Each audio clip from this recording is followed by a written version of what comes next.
La guerra que devastaba Oriente desde 1937 y desde la invasión japonesa de China. Llegó a Europa el 1 de septiembre de 1939 con la invasión alemana de Polonia. Se hizo mundial el 7 de diciembre de 1941, cuando los aviones japoneses atacaron la base naval estadounidense de Pearl Harbor.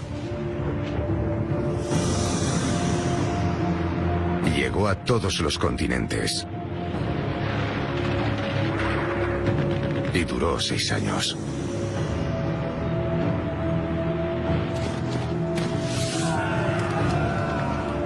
Terminó con un arma nueva para una época nueva.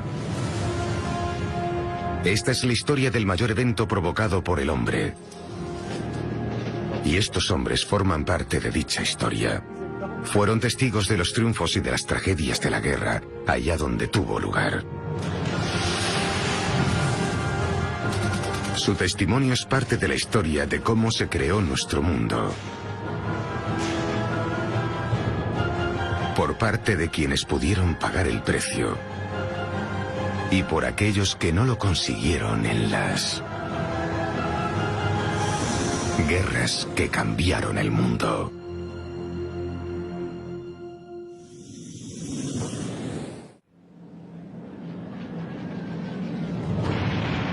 Estamos en 1941 y Gran Bretaña ha repelido la amenaza de invasión y derrotado a la Luftwaffe en el cielo de las Islas Británicas.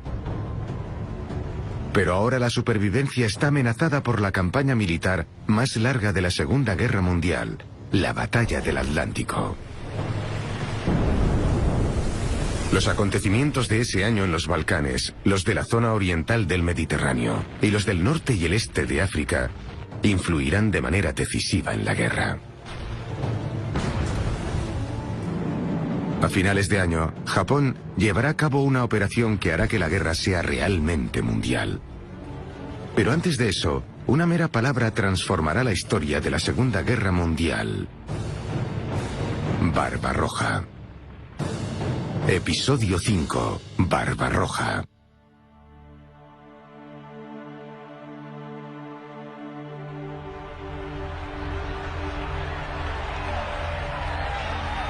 El 1 de septiembre de 1939, el transatlántico Acinia partió de Glasgow con 1.103 pasajeros a bordo.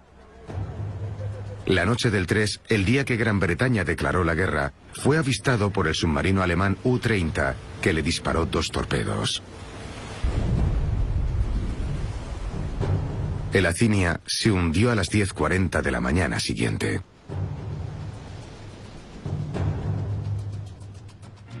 Los supervivientes entrevistados narraron su calvario. El destructor nos recogió entre las 7 y las 8 y nos subió a bordo. Murieron 99 pasajeros y 19 miembros de la tripulación. 54 de los fallecidos eran canadienses, entre ellos una niña de 10 años. Lo que provocó que los periódicos canadienses publicaran al unísono el titular «El Imperio en guerra». La batalla del Atlántico había comenzado. No se daría por finalizada hasta el final de la guerra en Europa, casi 6 años después. Winston Churchill admitió de manera célebre que lo único que realmente le asustaba de la guerra era la amenaza de los submarinos alemanes. Las pérdidas eran cuantiosas, pero no lo bastante como para dejar fuera de combate a Gran Bretaña, gracias a las medidas defensivas desplegadas. El sistema de escolta de los convoyes, los aviones de largo alcance y puede que lo más relevante, las técnicas de construcción naval, sobre todo las de los astilleros estadounidenses, de los que salían más navíos de los que se hundían. Al principio de la guerra, el almirante Karl Dönitz, jefe de la flota submarina, afirmó que necesitaba una flota de 300 navíos, pero que solo disponía de 58. Y la construcción de submarinos no se convirtió en una prioridad hasta 1942, cuando Hitler admitió que al final los submarinos decidirían el resultado de la guerra. No fue así. Al final de la guerra Alemania contaba con 463 submarinos. Eran muchos, pero era demasiado tarde. El orgullo de la marina alemana, la Kriegsmarine, eran sus acorazados, y del que más orgullosos se sentían era del Bismarck. Con el acero utilizado para la construcción del Bismarck, habrían podido construir 100 submarinos. En vez de eso se utilizó para un único acorazado que fue a la guerra el 19 de mayo de 1941. Desde el principio estuvo eclipsado por las fuerzas navales británicas y algunos elementos de la aviación naval. Entró en combate y tras solo 10 días en el mar, se hundió.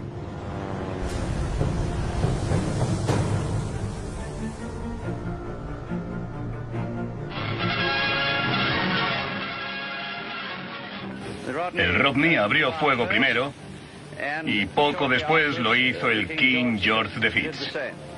No habíamos desayunado nada y resultó muy tonificante escuchar las salvas de los cañones justo delante de nosotros.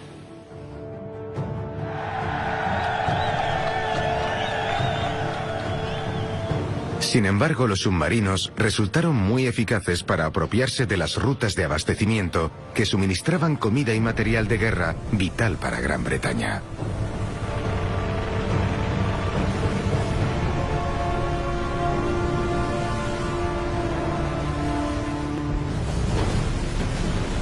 Para cuando acabó la guerra, el 75% de los hombres que servían en submarinos había muerto.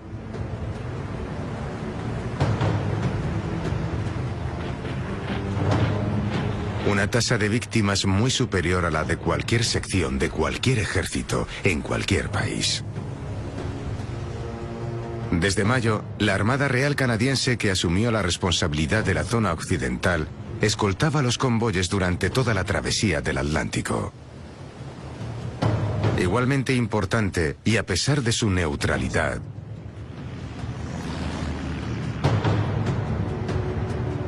Estados Unidos escoltaba los convoyes en el este, en la lejana Islandia.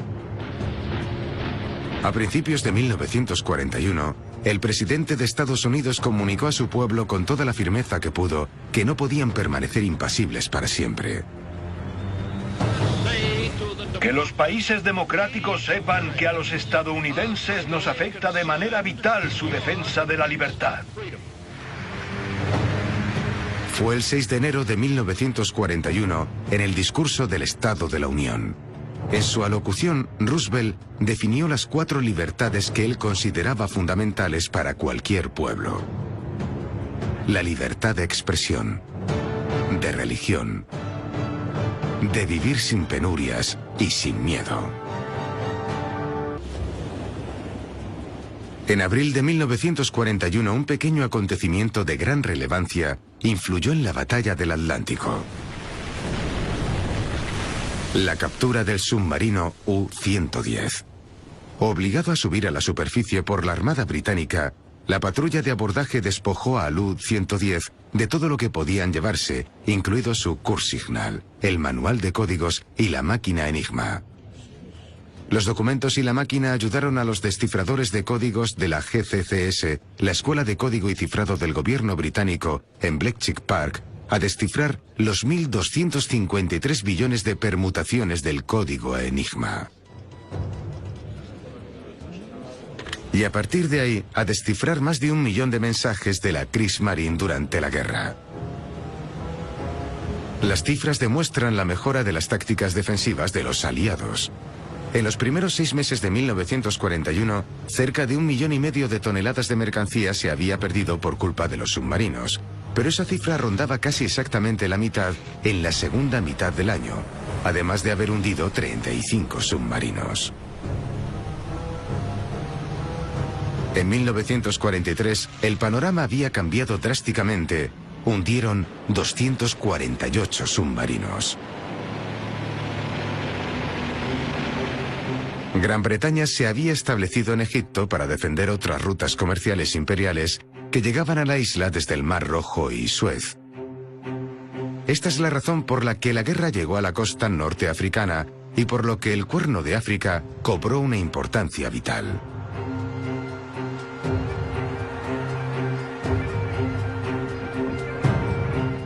Tuvimos unas 6 semanas de maniobras que a mí me pareció insuficiente. No estábamos preparados para la guerra.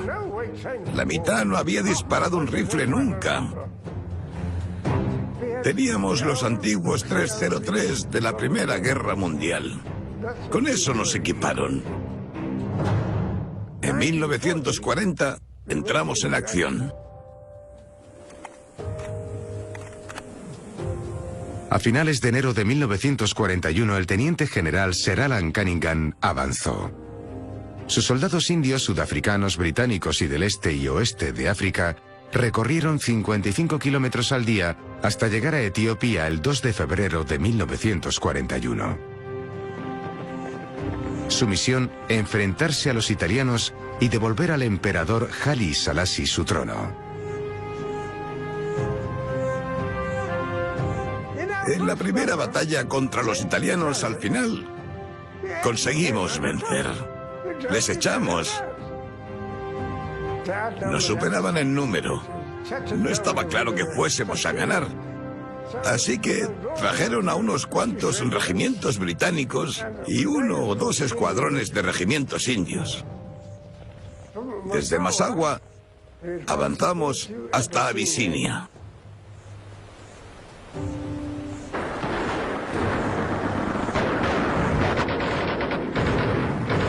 Teníamos que luchar contra los italianos para recuperar Abisinia.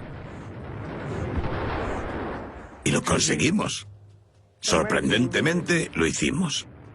Con nuestro ejército de novatos, ganamos. Cunningham apresó a 50.000 hombres y se apropió de más de 930.000 kilómetros cuadrados, con un coste de 135 bajas y 4 prisioneros. La resistencia italiana se prolongó hasta noviembre, pero por entonces la mayoría de las tropas británicas se habían retirado para apoyar a las que se enfrentaban a un reto más difícil en el norte de África. La Francia de Vichy y la España de Franco, ambas afines a las potencias del eje, controlaban Marruecos. Argelia, al igual que Túnez, pertenecía a la Francia de Vichy. Libia estaba en manos de Italia. Egipto, desde donde se controlaba el canal de Suez, estaba bajo protectorado británico. El Mediterráneo era un mar polémico. Cuando Italia entró en la guerra, Gran Bretaña fue obligada a retirar sus unidades navales de la base de Asia.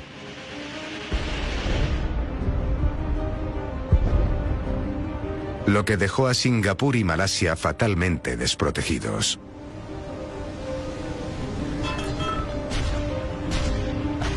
La flota mediterránea de la Armada Real, junto a varios navíos de la Real Armada de Australia, interceptó y hundió o dejó gravemente dañados a varios navíos de la Regian Marina, la Armada italiana, en la batalla de Matapan, en la costa suroeste de la península griega del Peloponeso.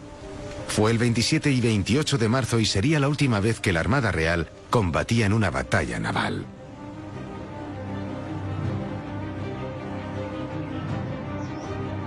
El conflicto en el Mediterráneo afectó a un pequeño territorio británico con una gran importancia estratégica. Malta, una fortaleza con aeródromos y un enorme astillero naval.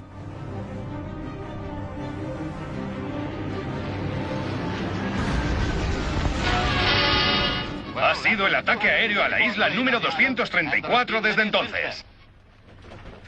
Bajo constantes ataques aéreos y un suministro irregular de convoyes, el monarca británico reconoció la intrépida resistencia del pueblo maltés, concediéndole a toda la isla la más alta condecoración civil al valor, la Cruz Jorge, que en la actualidad aparece en la bandera de la República de Malta, independiente desde principios de 1960. Conservar Malta significaba mantener abiertas las rutas marítimas que abastecían a las fuerzas aliadas agrupadas en el norte de África. Mersa Matruh era una base de aprovisionamiento. Había pilas de suministros. piezas de repuesto, combustible, comida, medicinas, todo tapado con redes de camuflaje. Ahí pasamos nuestra primera noche en el desierto occidental. Los británicos habían empezado a presionar a los italianos por el oeste desde Alejandría. El 5 de enero de 1941, Bardia sucumbía a la 6ª División Australiana. El 22 cayó Tobruk y el 6 de febrero los australianos entraron en Bengasi. Allí había un montón de ingleses. Estaban allí mucho antes de que llegáramos nosotros. Nos dieron de comer y nos echamos al suelo a dormir. Se oía un ruido.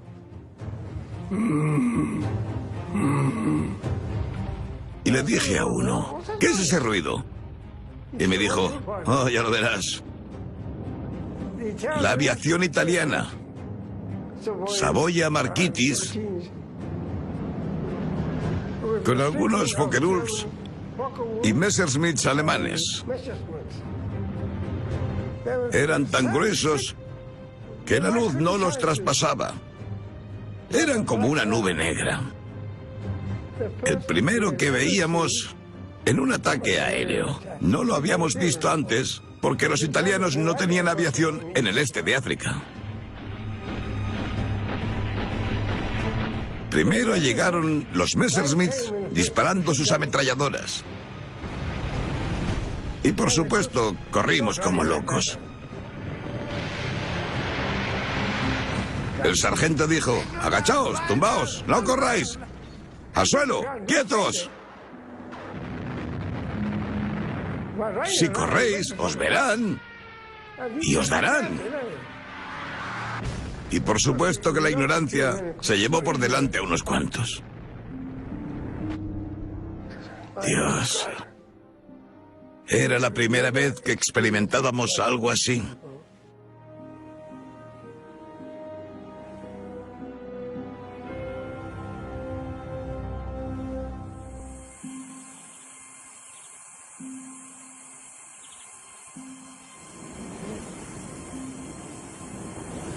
A principios de enero, Churchill debilitó al ejército del norte de África al ordenar que enviaran las tropas a reforzar la campaña en Grecia.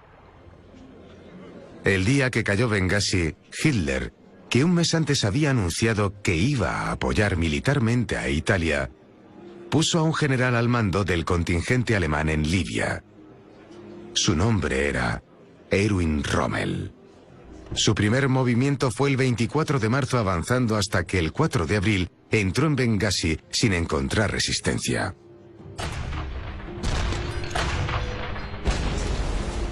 El avance se produjo a tal ritmo y la retirada fue tan caótica que dos generales británicos, O'Connor y Nym, fueron capturados y los australianos estuvieron a punto de quedarse aislados.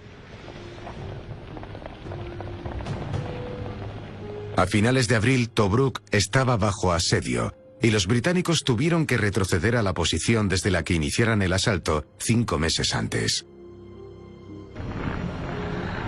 Hitler, molesto por la fallida invasión italiana de Grecia, reaccionó airadamente cuando el nuevo régimen yugoslavo, que había destronado a su aliado, el príncipe Paul, firmó un pacto de no agresión con Stalin y dio muestras de estar dispuesto a negociar una coalición con Gran Bretaña.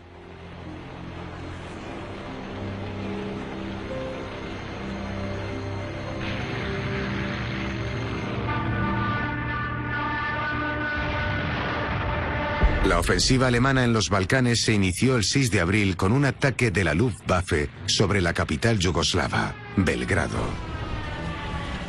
50 divisiones con un fuerte apoyo aéreo arrasaron con 28 divisiones yugoslavas pobremente equipadas y sin apoyo aéreo. Solo perdieron a 151 hombres en su marcha por el país camino de Grecia, donde ya se habían enviado tropas británicas y de la Commonwealth. El 17 de abril, Yugoslavia se rindió y el eje capturó a más de 300.000 prisioneros, pero la batalla no había terminado. En los Balcanes nada es o ha sido nunca tan rotundo. El terreno, irregular y complicado, se presta al tipo de estrategia de guerra de guerrillas. Las distintas etnias nunca estuvieron muy unidas y las rivalidades eran profundas y destructivas. La zona se convirtió en el escenario de una auténtica actividad guerrillera. Los que habían combatido contra el enemigo común, la Alemania de Hitler, pusieron la misma energía en luchar entre ellos.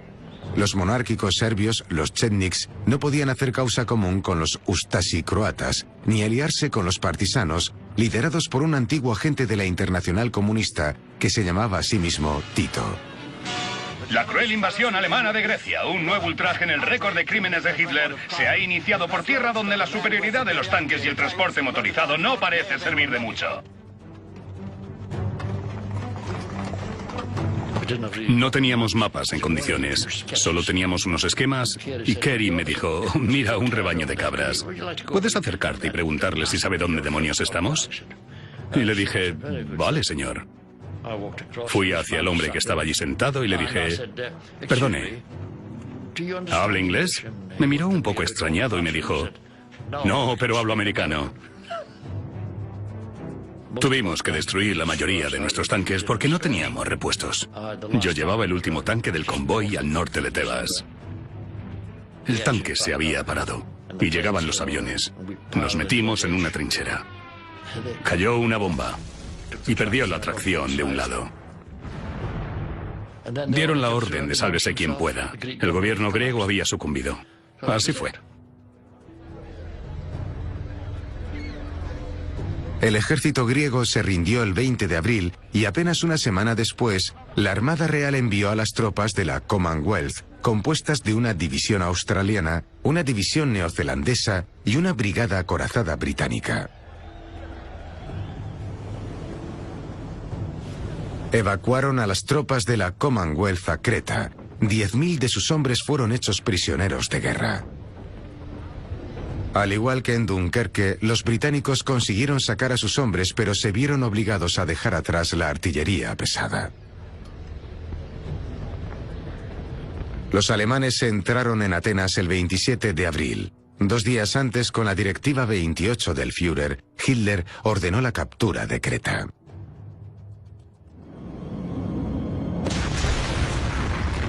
El 20 de mayo los alemanes iniciaron el asalto. El plan era una invasión aerotransportada. Acabó en desastre, y como consecuencia los alemanes nunca volvieron a aerotransportar tropas. Las tropas de Gilder y 4 batallones de paracaidistas acabaron hechos pedazos antes de entrar en combate. A finales del 20 de mayo, el ejército alemán no había conseguido afianzar ninguno de sus objetivos. Los comandantes alemanes decidieron destinar todos los recursos disponibles a un ataque en Malami, donde estaba el aeródromo. La mañana del 21 de mayo, los alemanes avanzaron y descubrieron que las tropas que defendían el aeródromo se habían retirado.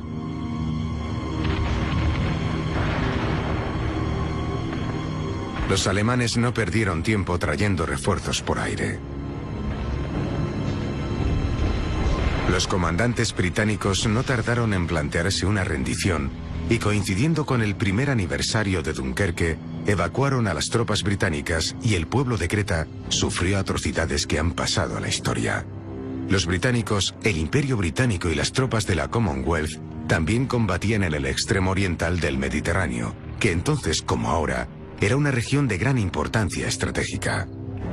El levante mediterráneo, básicamente lo que ahora es Irak, Siria y Líbano, estaba controlado en gran parte por una administración leal al gobierno de Pétain de la Francia de Vichy. El 8 de junio, las tropas británicas, con la participación de la Francia Libre, avanzaron hasta Siria y Líbano, previendo encontrar poca resistencia por parte de la guarnición de Vichy. Su sospecha resultó errónea.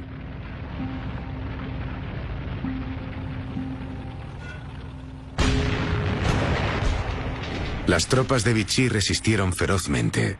No consiguieron vencer su resistencia hasta el 15 de julio. Se ofreció la oportunidad a 38.000 soldados de Vichy de unirse a la Francia libre o de ser repatriados a Francia. Solo 5.700 decidieron seguir combatiendo. La derrota de Italia en Abisinia y la de la Francia de Vichy en el levante mediterráneo fueron importantes para afianzar la posición británica en Egipto como base para la batalla en el norte de África, donde se había vuelto a combatir. Los aliados no salieron bien parados.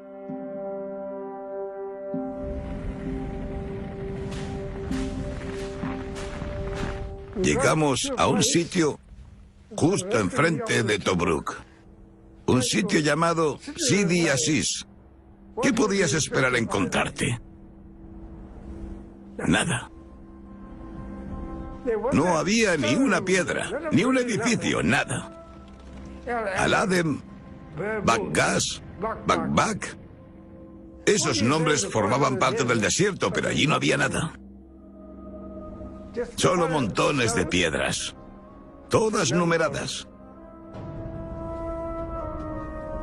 El 15 de junio, el general Wavell, el comandante en jefe, sucumbió a la presión de Churchill, que quería que liberara Tobruk, y lanzó una ofensiva, la Operación Battle Axe.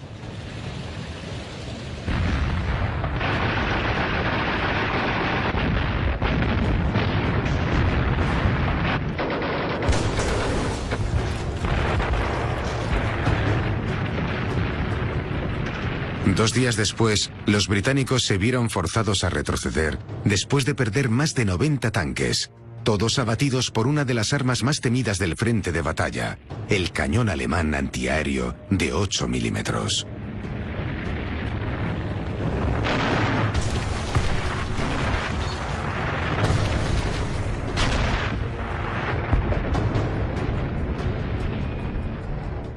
Vi el 88 alemán. Disparó 6 veces y calcinó 5 tanques.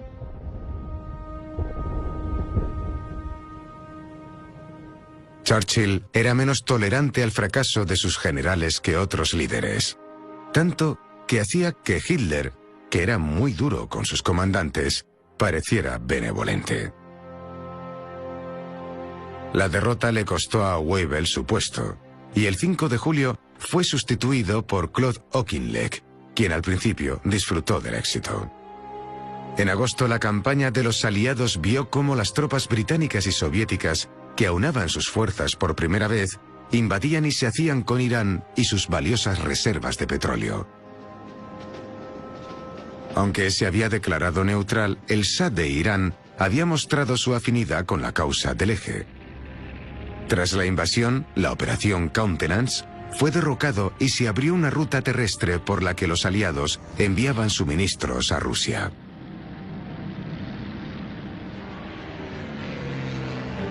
El 18 de noviembre se inició una nueva ofensiva norteafricana, Crusader.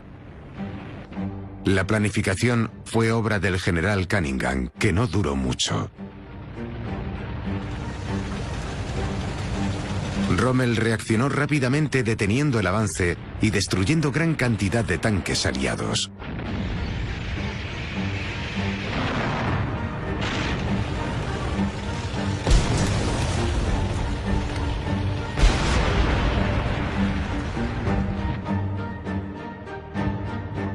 El intento de liberar Tobruk concluyó el 20.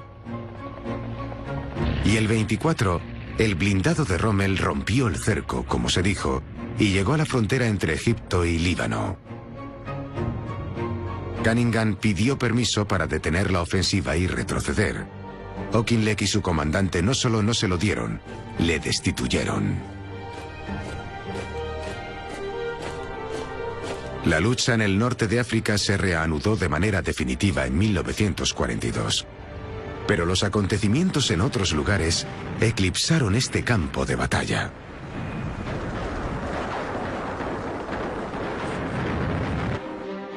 Durante 2 días de agosto de 1941, los líderes de las principales democracias se reunieron a bordo de un acorazado estadounidense en la bahía de Placentia, en Terranova. Era el primer encuentro durante la guerra entre el presidente Roosevelt y el primer ministro Churchill.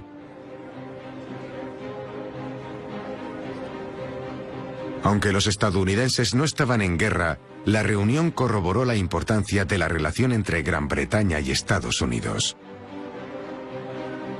La Carta del Atlántico que surgió de esa reunión establecía 8 principios comunes.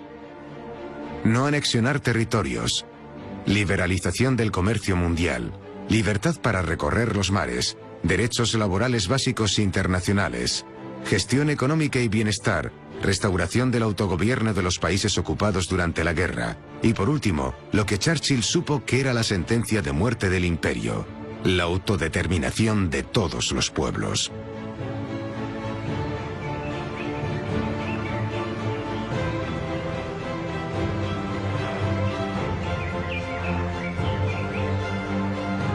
Semejante demostración de solidaridad anglo-estadounidense era en parte la respuesta a la creciente tensión en Asia. Y en parte era el reconocimiento de la alarmante intensificación de la guerra europea.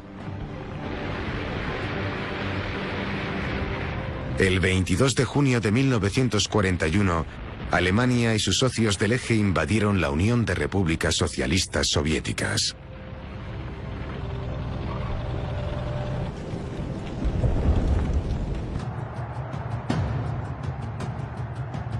Según la leyenda, Federico I duerme en una cueva de la que saldrá algún día para devolverle a Alemania su mítica grandeza. Como tenía la barba pelirroja, a Federico se le conoce como Barbarroja. La Directiva 21 del Führer del 18 de diciembre de 1940 atribuía ese nombre a la orden por la que las Fuerzas Armadas alemanas deben estar preparadas incluso antes de que finalice la guerra contra Inglaterra para machacar a la Rusia soviética en una campaña veloz. Según el Plan Barbarroja, se destruirá el grueso del ejército ruso posicionado en el oeste de Rusia con operaciones temerarias encabezadas por acorazados que se abrirán paso a modo de puntas de lanza. Por supuesto, el secreto era vital. Alemania y la Unión Soviética habían firmado un pacto de no agresión. Asombrosamente, el asalto de 4 millones de soldados, 600.000 vehículos y un número casi similar de caballos consiguió sorprender a Stalin.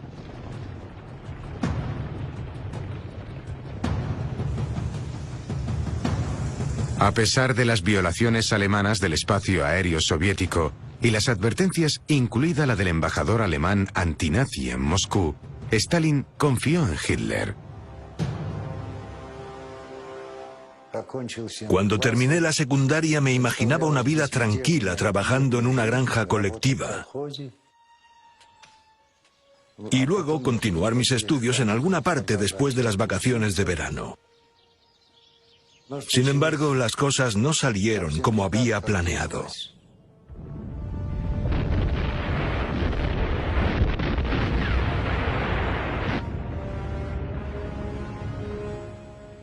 El destino es algo impredecible.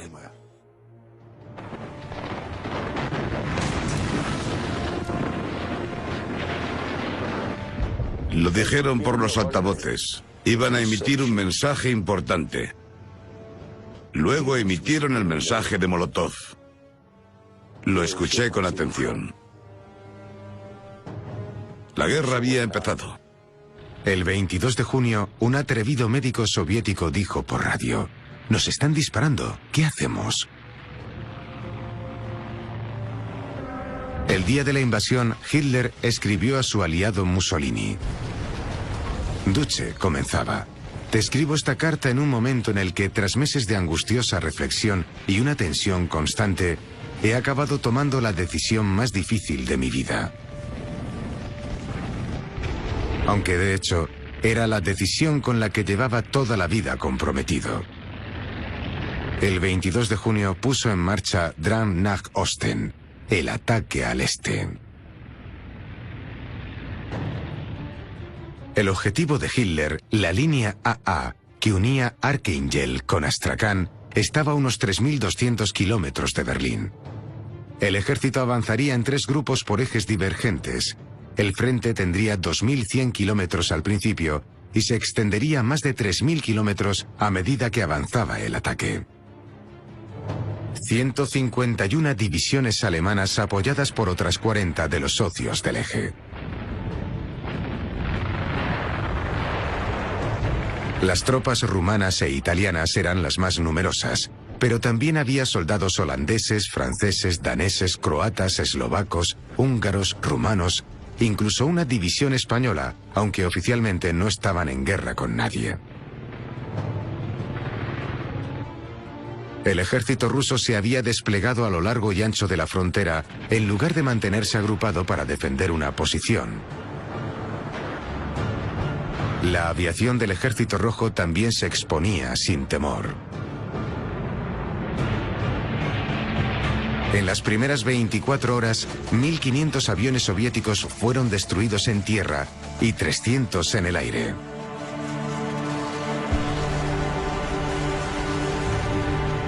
A Hitler le informaron de una victoria casi absoluta. Casi.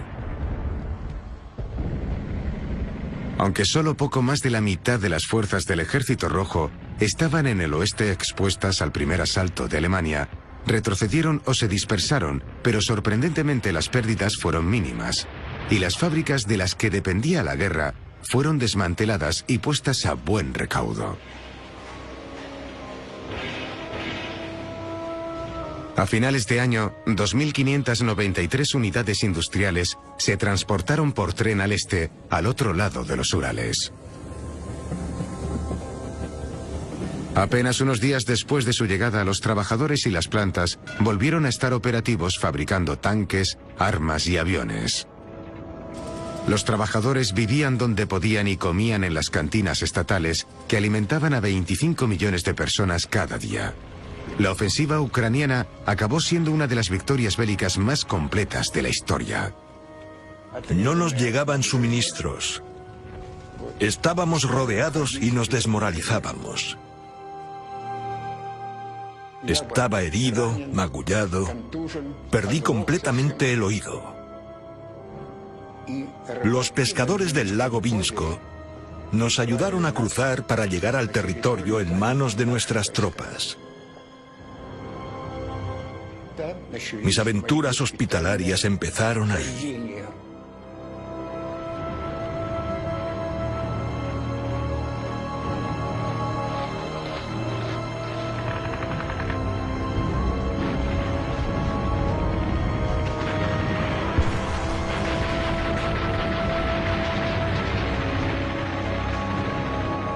La primera división Panzer de von Kleist y el ejército Panzer de Guderian cerraron el cerco de Kiev, acorralando a un ejército que el 26 de septiembre acabó entregando a 650.000 prisioneros rusos.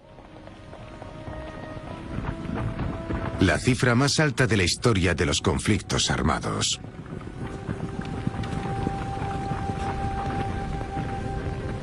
En septiembre, más de 1 millón de rusos eran prisioneros. El 3 de octubre Hitler anunció la victoria. Su ministro de propaganda, Joseph Goebbels, lo dijo poéticamente. El este del continente, dijo, yace como una frágil virgen en los poderosos brazos del Marte alemán. El aplastante éxito de las primeras 3 semanas de Barbarroja pasó factura al eje. El número de unidades acorazadas se redujo en un 40% y casi 400.000 hombres estaban muertos, heridos o desaparecidos. El 11 de agosto Hitler escribió: "La situación deja cada vez más claro que hemos subestimado al coloso ruso".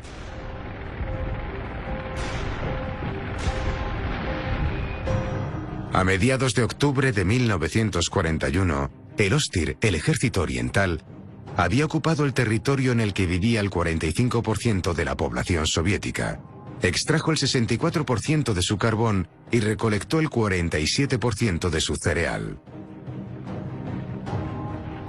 Alemania continuaría con la ocupación de estas generosas tierras hasta el verano de 1944. pero desaprovechó la oportunidad.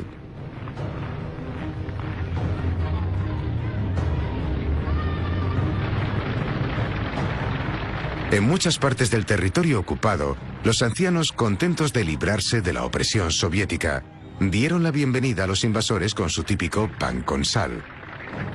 Al ver la alegría de la gente, el almirante Fedor von Bock, al mando del grupo de ejércitos centro, comentó: no será difícil manejar a esta gente. Pero los consideraban infrahumanos.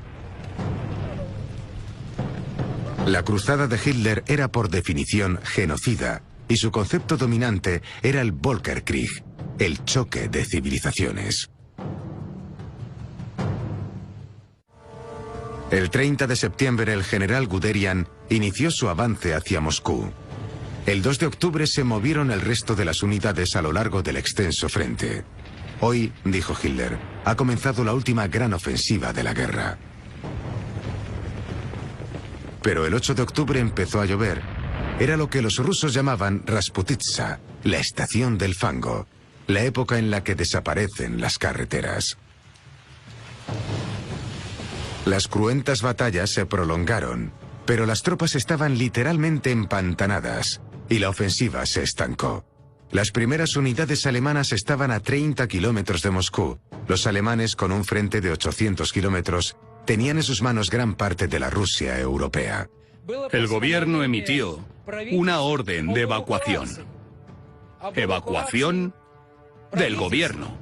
Evacuación de los cuerpos diplomáticos de Moscú a Kuibysev. Pero los responsables de la ciudad cometieron un error. No avisaron a la población de la decisión. Por eso, cuando la gente vio cómo quemaban los coches, los documentos, las fábricas y las oficinas gubernamentales, los trabajadores de a pie pensaron que la ciudad se iba a rendir. Y cundió el pánico. Y yo presencié ese pánico. Los rusos se encontraron refuerzos. La resistencia fue desesperada.